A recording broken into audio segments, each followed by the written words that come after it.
Hi, we're in the office this morning to talk about BYDV. We've been out on the road for the last few weeks and several growers have asked us about how they should manage BYDV risks this autumn now that neonicotinoid seed treatments are no longer available. So with this in mind, I've asked our resident expert, Dr. Max Newbert, to join us today to discuss BYDV control in winter cereals. Welcome, Max. What options do growers have for reducing BYDV risks in winter barley crops this season? So there's several things you can do, starting off with removing any green bridges. So this is volunteer cereals or grass weeds. So that stops aphids and virus being harboured near the crops. Then you also can be doing things like direct drilling rather than min-till or plough to increase beneficial insects, which will predate on the aphids, reducing the pressure yet again. The other simple thing people can be doing is increasing your seed rate. So this will then hopefully overcome the problem of primary infection affecting single plants in the crop that won't be able to compensate for them. Then it's things like variety choice, which will hopefully be picking things that can be drilled later or that have more vigour to overcome BYDV. And then again, if you're planting later, you'll be avoiding the major peaks of aphids, reducing the risk and time it could take for aphids to build up in the crop. Can you talk us through the 4 Ps of pyrethroids? So once trying all the mitigation factors and you're still getting aphids coming to the crop, we really believe in the 4 Ps of pyrethroids, where we're trying to place a premium product properly. So what that means is use the best product at the start of the program to get the best control possible, but then placing it properly is 2 things really. It's about application, getting it to the target site well, so you get the best efficacy possible, as well as timing. So you're trying to either target primary infection or maybe secondary infection.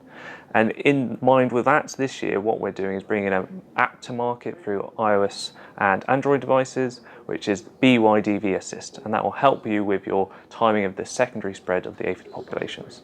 Can you explain to us how it works?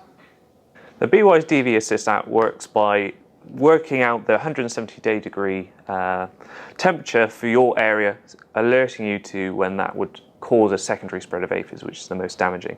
So if we open up the app, we've full-born farmer here.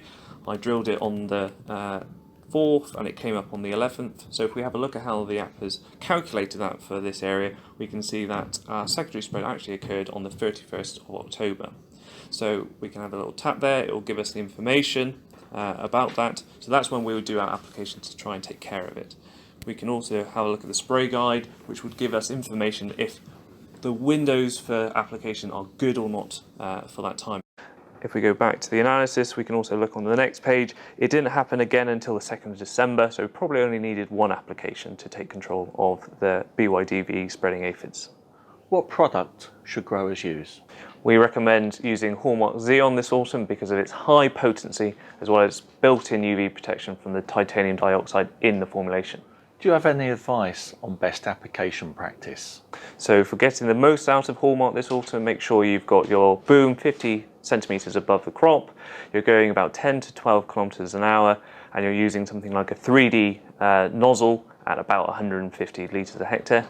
If you're in compromised conditions where the wind speeds aren't around 1 to 2 metres a second, try something like the TTI T-Jet nozzles, maybe with a higher water rate of 200 litres. Max, can you finish off with your top 3 tips for this season? So what I would suggest is thinking about your drill date, so that you're trying to avoid risk or understanding the risk you will have. Then if you are delayed drilling, thinking about your seed rate and increasing that to mitigate loss there. And then finally, it's all about the 4 Ps of pyrethroids and using the app this autumn to help place that premium product properly. As you can see, there's a number of things you can do to reduce BYDV risks in winter barley this autumn. Thanks for watching. See you next time.